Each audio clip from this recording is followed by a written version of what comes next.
Hello, ഇന്നൊരു cleaning day ആണ് കേട്ടോ. അപ്പോൾ സൺഡേത്തെ വ്ളോഗാണ്, പക്ഷേ ഇടുന്നത് തിങ്കളാഴ്ചയാണ് കേട്ടോ. അപ്പോൾ മൊത്തമായിട്ട് ഇന്ന് ക്ലീൻ ചെയ്തു കേട്ടോ.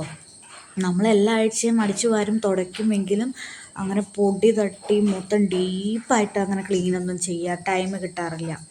അപ്പം ഇന്ന് അങ്ങോട്ട് അങ്ങോട്ട് ക്ലീൻ ചെയ്യാമെന്ന് വിചാരിച്ചു. അങ്ങനെ ഫാനിൻ്റെ ലീഫിലുള്ള പൊടിയും അങ്ങനെ മാറാലയൊക്കെ എല്ലാ ആഴ്ചയും തട്ടുന്നത് തന്നെയാണ് കേട്ടോ.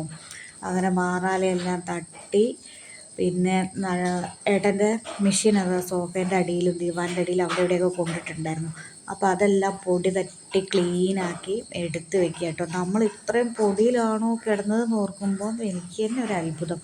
അങ്ങനെ ഫ്രിഡ്ജിൻ്റെ ഡോറും ഫ്രിഡ്ജൊക്കെ മൊത്തം തുടച്ചങ്ങോട്ട് ക്ലീനാക്കി കേട്ടോ.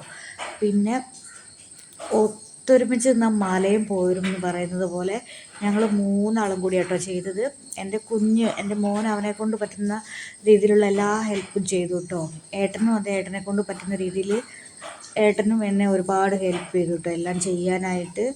അപ്പോൾ ഞാൻ ചോറും കറിയൊക്കെ രാവിലെ തന്നെ വേഗം ഉണ്ടാക്കി വെച്ചിട്ട് ക്ലീനിങ്ങിലേക്ക് ഇറങ്ങി. അല്ലെങ്കിൽ ക്ലീനിങ് കഴിഞ്ഞ് ചോറും കറി ഉണ്ടാക്കാൻ നിന്ന് കഴിഞ്ഞാൽ ടയേർഡായിപ്പോവും, ഞാൻ മടുത്തു, പിന്നെ എനിക്കൊന്നും ചെയ്യാൻ പറ്റില്ല. അപ്പോൾ ഞാൻ വേഗം ചോറും കറിയൊക്കെ ഉണ്ടാക്കി ചായ കൂടി എല്ലാം കഴിഞ്ഞിട്ടാട്ടോ ക്ലീനാക്കുന്നത്.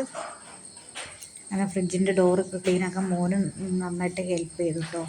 അങ്ങനെ ഇതാ ജനൽപ്പൊളിയൊക്കെ അങ്ങനെ തുടച്ചിട്ടില്ല. അപ്പോൾ ജനലിൻ്റെ ഇതൊക്കെ തുടയ്ക്കുമ്പോൾ നല്ല പൊടി അഴുക്കുണ്ടായിരുന്നു കേട്ടോ.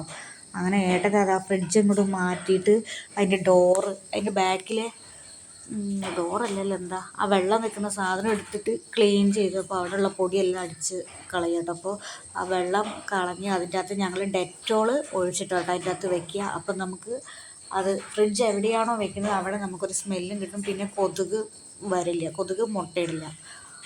അങ്ങനെ ഞങ്ങൾ സ്വിച്ച് ബോർഡ് അടക്കം ക്ലീൻ ചെയ്തു കേട്ടോ. മൊത്തം ക്ലീൻ ചെയ്തു. പിന്നെ പുതപ്പും ബെഡ്ഷീറ്റൊക്കെ ആഴ്ചയിൽ ഒന്ന് അലക്കുന്നതാണ്. പിന്നെ ഇന്ന് പൊടിയൊക്കെ തട്ടിയത് കൊണ്ട് അപ്പോൾ ഇന്നും കൂടി വീണ്ടും അലക്കി. അപ്പോൾ സിദ്ധു മോന് കളിക്കാനൊരു പൈപ്പ് കിട്ടി. അപ്പോൾ അതിൽ വെള്ളം കോരി കളിക്കുകയാണ് കേട്ടോ. അങ്ങനെ അടിച്ചു വരുമ്പോൾ കണ്ടില്ല ഇത്രയും പൊടിയിലാണോ നമ്മൾ നിന്നതെന്ന് ഓർക്കുമ്പോൾ വല്ല അസുഖവും വരുമെന്ന് എനിക്ക് തോന്നി. അങ്ങനെ തന്നെ ഞങ്ങളെ ഫോട്ടോ ഒക്കെ ഞങ്ങൾ ക്ലീൻ ചെയ്ത് തുടച്ച് അതിലൊന്നും അങ്ങനെ പൊടിയൊന്നും ഇല്ലായിരുന്നു കേട്ടോ. അവിടെ വെക്കാൻ അതിന് സ്ഥലമില്ലാത്തതുകൊണ്ട് ഞങ്ങൾ ഫ്രിഡ്ജിൻ്റെ മുകളിലോട്ടോ വെക്കുക. നമ്മളിവിടെ ഇതില്ലാത്തതുകൊണ്ട് ഞങ്ങൾക്ക് സ്ഥലക്കുറവുണ്ടല്ലോ. പിന്നെ ഭാഗ്യത്തിന് ഒരു റൂമും ഒരു അടുക്കളയും ഒരു ആ കൊലായും അടിച്ച് തുടച്ചാൽ മതിയായിരുന്നു, ക്ലീൻ ആക്കിയാൽ മതിയായിരുന്നു. അങ്ങനെ ക്ലീനിങ് എല്ലാം തുടയൊക്കെ കഴിഞ്ഞ് മോന് നഖം വെട്ടി കൊടുക്കുക. സൺഡേ കേട്ടോ, ഞങ്ങൾ നഖം വെട്ടുന്ന ദിവസം നഖവും കാലും നഖവും കയ്യിലും നഖമൊക്കെ വെട്ടുന്നത്.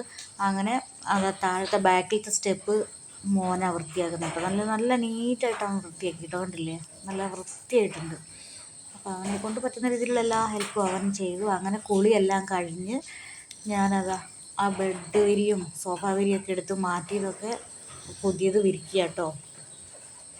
അങ്ങനെ തലയണക്കറയും എല്ലാം മാറ്റി എല്ലാം പുതിയത് ഇടുക കേട്ടോ.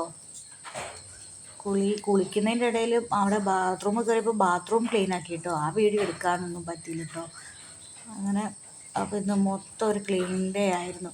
അങ്ങനെ ഞങ്ങൾ ചോറ് തിന്നു കേട്ടോ. സാമ്പാറും മീൻ വറുത്തതുമായിരുന്നു കേട്ടോ. കൂടുതലൊന്നും അങ്ങനെ ഭക്ഷണം കഴിച്ച് ഞാനൊന്ന് കിടന്നുറങ്ങി.